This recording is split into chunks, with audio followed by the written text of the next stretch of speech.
आज खुशी की लहर दौड़ गई जैसे ही बजट का जो भाषण है वो खत्म हुआ निर्मला सीतारमण का। और ऐसे में प्रधानमंत्री नरेंद्र मोदी ने भी बताया कि कैसे ये 2047 का बजट है, मिडिल क्लास पर फोकस बजट है। सुनिए सर।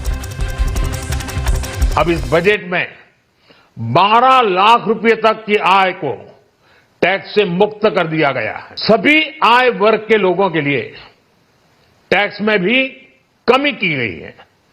इसका बहुत बड़ा फायदा हमारे मिडिल क्लास को, नौकरी पेशे करने वाले, जिनकी आय बंधी हुई है, ऐसे लोगों को, मिडिल क्लास को इससे बहुत बड़ा लाभ होने वाला है। रोजगार के सभी क्षेत्रों को हर प्रकार से प्राथमिकता दी गई है। इंफ्रास्ट्रक्चर स्टेटस देने के कारण भारत में बड़े शिप्स के निर्माण को बढ़ावा मिलेगा, आत्मनिर्भर भारत अभियान को गति मिलेगी।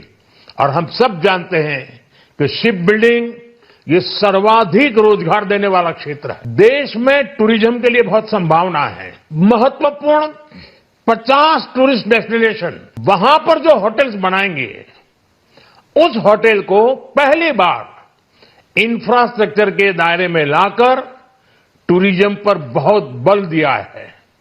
इससे हॉस्पिटैलिटी सेक्टर को, जो रोजगार का बहुत बड़ा क्षेत्र है, और टूरिज्म जो रोजगार का सबसे बड़ा क्षेत्र है, एक प्रकार से चारों तरफ रोजगार के अवसर पैदा करने वाला एक क्षेत्र को ऊर्जा देने वाला काम करेगा।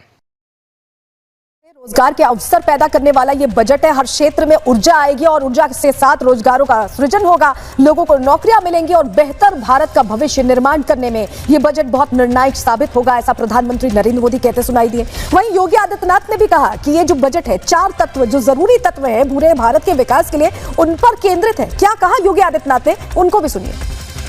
यह आम बजट विकसित भारत के संकल्प को साकार करने के लिए उठाए गए ठोस कदमों की एक आधारशिला है। प्रधानमंत्री जी ने ज्ञान का बजट बताकर 4 अक्षरों में से परिभाषित किया है। जी फॉर गरीब, वाई फॉर युवा, ए फॉर अन्नदाता और एन फॉर नारी शक्ति। यानी इन 4 महत्वपूर्ण आयामों को ध्यान में रख करके एक विकसित भारत के लिए आत्मनिर्भर भारत का निर्माण करना है। इस बजट से अर्थव्यवस्था को एक नई उड़ान मिलेगी। मध्यम आय वर्ग के लिए राहत देते हुए टैक्स की रिबेट में छूट देने का जो कदम उठाया गया है, ये सभी स्वागत योग्य है।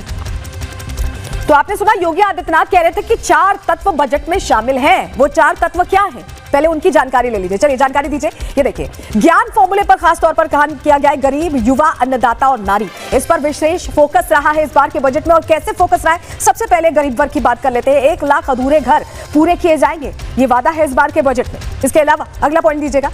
अगली जानकारी आपको दे रहे हैं, 2025 में 40,000 नए मकान बनेंगे और हर घर से जल मिशन 2028 तक बढ़ा दिया गया है। 1 लाख करोड़ रुपए का अर्बन चैलेंज यहां पर क्रिएट करने की बात है, चैलेंज फंड क्रिएट करने की बात है। वहीं शहरी क्षेत्र के गरीबों की आय बढ़ेगी, इस पर फोकस है इस बार के बजट में। सीनियर सिटीजन्स के लिए टैक्स छूट दोगुनी कर दी गई है। उसके अलावा अब बात वाई फैक्टर की, युवा की कर लेते हैं।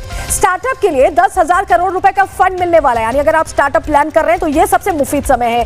3 आर्टिफिशियल इंटेलिजेंस यानी AI सेंटर्स बनेंगे जहां पर आप ट्रेनिंग ले सकते हैं। मेडिकल एजुकेशन में 5 साल में 75,000 सीटें बढ़ेंगी। डॉक्टर बनने की अगर आपकी इच्छा है तो यह खबर आपके लिए है। वहीं देश भर में 23 IITs में 6500 सीटें बढ़ाई जाएंगी और बेहतर कैसे IITs में पढ़ाई हो, इस पर विशेष फोकस है। सीटें बढ़ाई जा रही हैं। PM रिसर्च फेलोशिप के तहत 10,000 की नई फेलोशिप मिल पाएगी। वहीं पटना IIT में हॉस्टल सुविधाएं भी बढ़ाई जाएंगी, बिहार के लिए सीधे तोहफा। Make in India, make for world को बढ़ावा दिया जाएगा, यानी और बेहतर कैसे युवाओं का भविष्य हो, इस पर फोकस है। स्किल बढ़ाने के लिए 5 राष्ट्रीय स्तर के सेंटर्स भी होंगे स्किल डेवलपमेंट के लिए। अब बात कर लेते हैं अन्नदाता की। अन्नदाता यानी ज्ञान का A फैक्टर।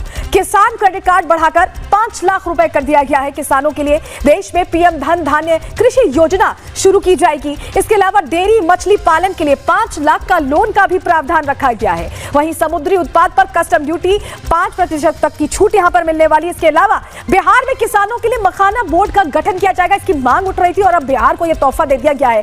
कपास उत्पादन के लिए 5 साल की कार्य योजना तैयार की गई है। मिथिलांचल में पश्चिमी कोसी नहर परियोजना को भी यहां पर दिया गया है। वहीं अन्नदाता की बात करें तो 50,000 के हेक्टेयर क्षेत्र के किसानों को सीधे सीधे यहां पूरा फायदा मिलेगा। असम के नामरूप में नया यूरिया प्लांट लगेगा। असम के रहने वाले किसानों के लिए यह सौगात।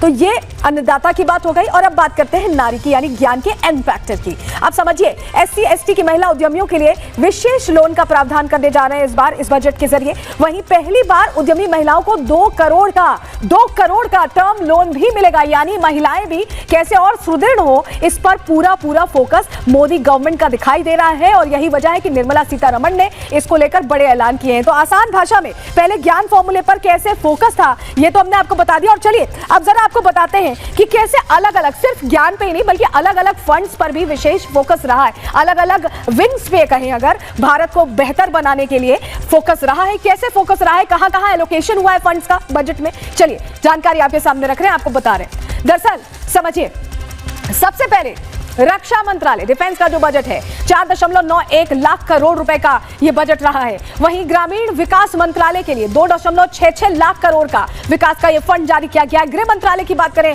तो 2.33 लाख करोड़ का यह फंड दिया गया है। वहीं कृषि मंत्रालय की बात करें तो 1.71 लाख करोड़ का फंड दिया गया है। शिक्षा मंत्रालय की बात करें तो फोकस यहां पर रहा है शिक्षा मंत्रालय पर। आपने देखा कि कैसे युवाओं के लिए स्पेशल यहां जो पढ़ाई के लिए पूरी व्यवस्था करने की तैयारी है, उसके लिए 1.25 लाख करोड़ का फंड एलोकेट किया गया है। वहीं स्वास्थ्य पर भी बहुत ज्यादा जोर है और ऐसे में स्वास्थ्य मंत्रालय के लिए 98,000 करोड़, क्योंकि कोविड के बाद हमने समझा कि स्वास्थ्य पर ध्यान देना कितना जरूरी है और इसी को लेकर देखिए फंड का एलोकेशन 98 करोड़ के करीब किया गया है। वहीं शहरी विकास की बात करें, क्योंकि डेवलपमेंट पर पूरा फोकस है और नीचे से ऊपर तक शहर अगर डेवलप होंगे तभी देश डेवलप होगा। ऐसे में 96,000 करोड़ शहरी विकास के लिए यहां पर फोकस रखा गया है। वहीं बात करें IT टेलीकॉम की तो 95,000 करोड़ का यहां फंड एलोकेट किया गया है। ऊर्जा की बात करें 81,000 करोड़ का फंड एलोकेट किया गया है। वहीं वाणिज्य और उद्योग की बात करें तो 65,000 करोड़ का फंड, सोशल वेलफेयर के लिए 60,000 करोड़ का फंड और विज्ञान विभाग के लिए 55,000 करोड़ का फंड दिया गया है। तो ये तो पूरा बजट का हमने आपको मोटा मोटी पूरी बात समझा दी कि आपके जेबों में कितने पैसे आने वाले